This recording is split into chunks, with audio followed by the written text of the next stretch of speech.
So,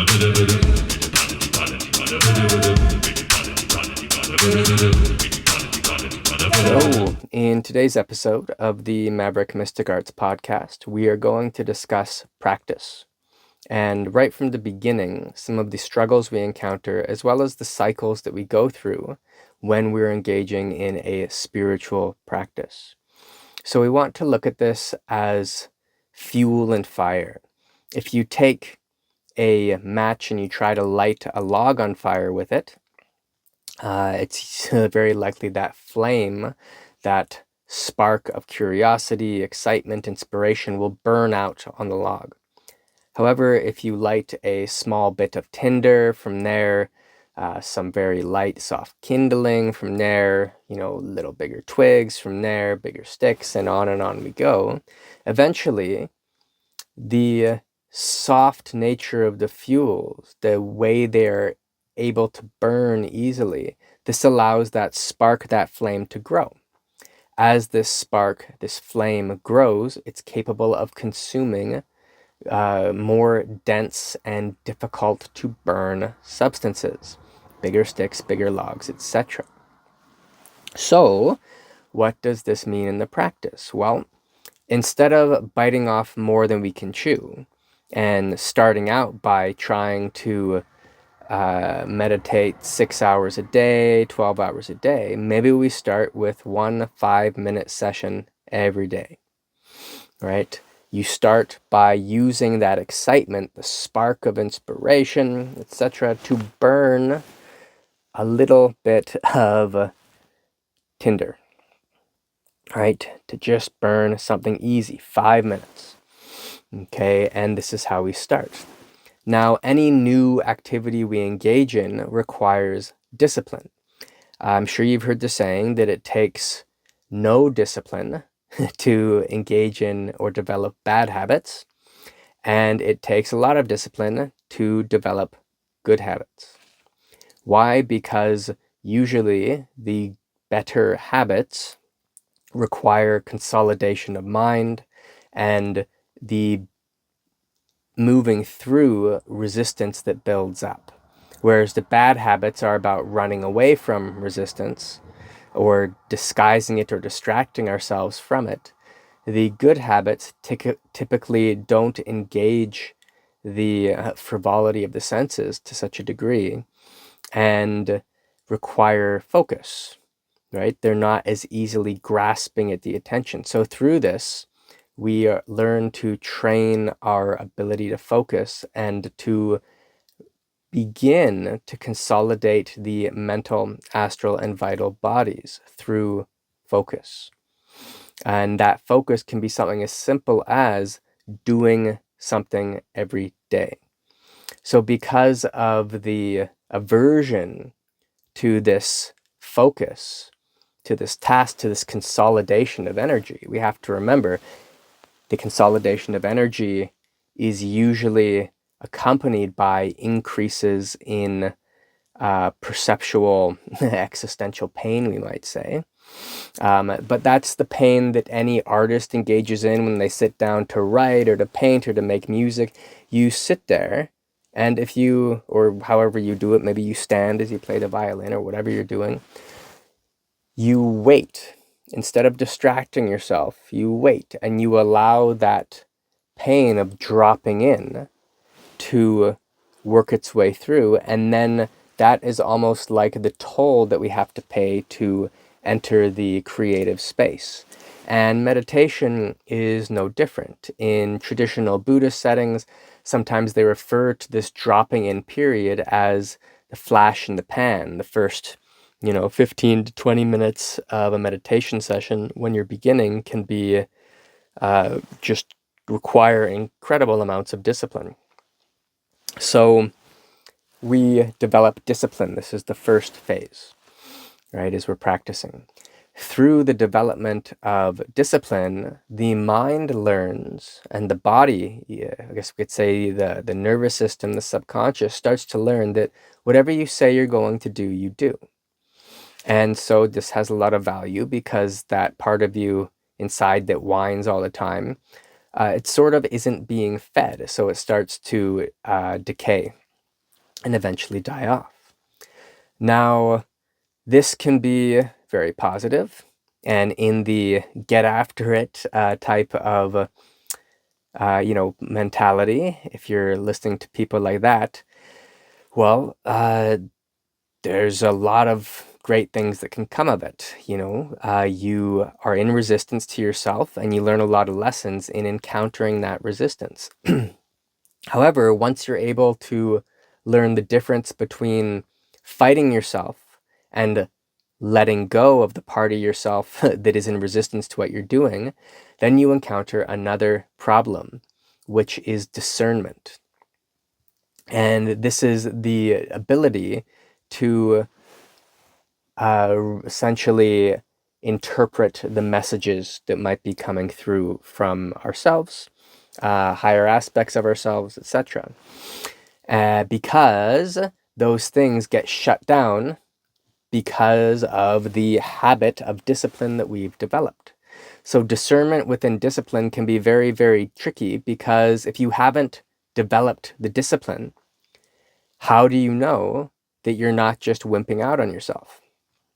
This is why it's very good to go through phases of deep discipline, so that you can really get to know what has actual meaning, what sensation has actual meaning, and what is you hiding from a more consolidated, higher energy being that you are becoming. What is you hiding from that and sabotaging that, and what is an actual message? Let's say if you're waking up early to practice, maybe that thing that is sabotaging you is fatigue, being tired. So you need to enact your discipline so that you can learn all about that fatigue, those sensations, what that means, learn how you can let go of that, let go of your resistance to that activity, and how you can watch that fatigue vanish. You immediately, boom, wake up. And there's a lot of value in this. However, if we aren't using discernment, we might not be able to tell the difference between fatigue being something that is sabotaging us from everything we could be, and fatigue being a very important message that maybe you need to sleep, maybe you need to rest and recover, and really allow all the resources in the body to replenish and the mind to replenish. This is really important, especially before we reach the more advanced stages of meditation, because you can burn out different hormone reserves. And this is one of the reasons that there's always a warning to not surf the waves of bliss without discernment, right? So discernment is key. So phase one, discipline. Discipline over time evolves into habit, right? So once we've used the discipline for over a course of usually 3 weeks to 3 months or so, now a habit has developed. Now you don't need discipline anymore. This is where you're in a phase with that practice of, this is just something that I do. I just do this. I just wake up and practice. And once you're in the phase of habit, right, then it's quite easy to continue, right? There's not much fuss. Now, once again, we need to apply discernment to habit. Are we habitually going through this? Are we present? Very often, people are more present in the painful self-fighting discipline phase than we are in the habit phase. In the habit phase, it's very easy to just, and this is sort of what a habit is, to just go through the motions. So to be fully engaged and aligned in that habit phase, that's a whole other aspect of the training, right? How do you do something that you've done a million times as if it's the first time, with that beginner's mind, where everything is consolidated and evolved in that process? Now, this is where habit can actually take you back, because maybe you get good at the habit of sitting in meditation, or at the habit of exercising, or at the habit of whatever it might be. But in that place, in the absence of the awareness of being fully present in that space, you can just be doing that thing and not actually developing from the consolidation aspect of mind, mental, astral, and vital bodies. So this alignment and this consolidation is really, really important. And in the habit phase, we often just let the mind wander, and you just kind of sit there, and it looks from the outside like you're doing the thing. But we need to apply discernment once again. So the next phase after whatever we just said, habit, is where you start to develop an excitement and a joy for what it is that you're doing. There's a recognition of the value that it gives you. And so now it's a different fuel source that you're using. Discipline is almost it's kind of a fuel source, but it's almost a negative fuel source because you're fighting yourself.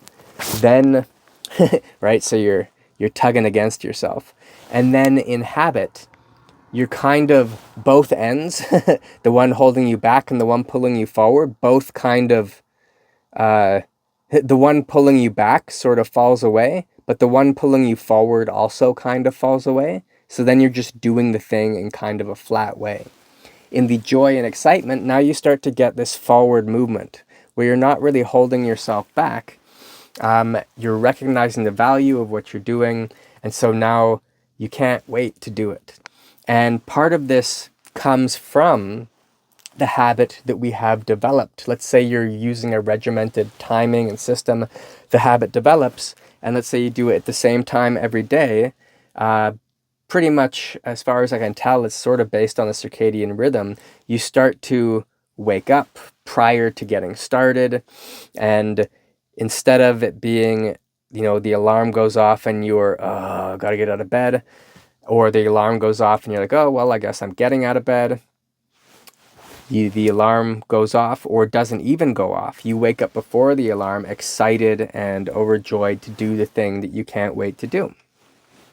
And this is a really good place to be. This is a good fuel source. Now, the next phase would be love for the practice, which is different than the excitement and the joy. And each of these, from the place of form, requires it's burning a type of energy. It requires a fuel, right? So discipline, you're fighting yourself, so that takes a lot of energy. That's why it's best in the beginning, when developing a new habit of a spiritual practice, to just bite off a little at a time, right? And allow yourself to go through this cycle of discipline, habit, joy, excitement, and love. And every time you move to the next phase, you are consuming less energy in a way. Now, where this gets tricky is that when we're working with excitement and joy, we might not notice how much energy we're actually using with this. So you could look at this almost like free energy, but anyone who's had some deep fatigue issues will know very well that excitement runs out, joy runs out. After that, love runs out. And then there's no energy left to get up and do your practice. There's nothing left. And through this, the practicer themselves must die. So the very part of you, that spark that we grew over time into a big flame, that 5 minutes once a day, which turned into 5 minutes twice a day, which turned into 6 minutes twice a day, which turned into, an hour twice a day, or 3 times a day, or 2 hours twice a day, or 3 times a day, or whatever it might be, that turned into this roaring flame. That spark has to burn itself out. All that fuel, boom, it gets used up. That spark burns itself out. And with that, the very part of us that initially engaged in the practice dies. And at this point, most practicers kind of stop because everything gets very confusing. Because the part of you that did the practice doesn't exist anymore. And so now we have to enter the next phase of the practice, of the evolution of the practicer, probably is a better way to describe it, where we're no longer working with the formful energy, the formful aspects of motivation. Instead, we are working with things like we're working through the Akasha, we're working through emptiness. So, this is tricky, because what is willpower? What is discipline? How do you make infinity do something, right? And this isn't working with the Akasha from your lower self. This isn't working with infinity from the perspective of the three-dimensional identity, the formful identity, because that is just you doing a thing at yourself. This is recognition of your personal Akashic consciousness, of the aspect of yourself that is infinite. And from there, what is will in relation to infinity? This becomes a really peculiar thing to meditate on. What is habit? What is an Akashic habit? What is a habit in relation to infinity? You start to recognize that discipline has form. The enacting of the mind has form, and with that form, an arrogance. The habit itself, even though it seems quite neutral, there's still form in it. Habit is form, right? Just like we might have emotional negative habits or positive habits, habits are still form, right? We are not, almost by definition, we are not of infinity at that point. We are imprisoned by the habit, just as we are imprisoned by discipline. Habit, excitement, and joy can be prisons, very much so. And if we are imprisoned by excitement, by joy, we burn ourselves out. So what is excitement and joy from the perspective of Akasha? Free of form. What is spontaneous joy? Right? And same with love. What is love? Why is it so important that we make this transition? Well, it's very easy to burn out. I think I mentioned it in this video, to burn out hormonal reserves if we are not working from the personal Akashic consciousness, from the inner infinity, which is the infinity of inside of the big infinity. If we aren't working from that, it's very easy for these high octane, just real thrumming energies to burn out hormone reserves, and then you're riding riding the dragon of bliss in your meditation, and you require, like a lot of people after they do ecstasy, they burn out their I think it's their serotonin and whatever it is, the chemicals get burnt out and they have a big come down they got to recover. And we want to avoid this in the practice, right? That's like burning the fire out every time instead of letting it continue to combust and continually feeding it. So this is what we need to keep in mind for the practice. The practicer at a point dies and then is reborn on the other side of Akasha. And this is where you start to carry out, you could look at this almost like the Saturnian aspect of things, the karmic aspect. You're starting to carry out more of your your allotted tasks, we might say. You start to come into alignment with that much more because the practicer identity has died off. Okay, so beginning a practice can be tricky.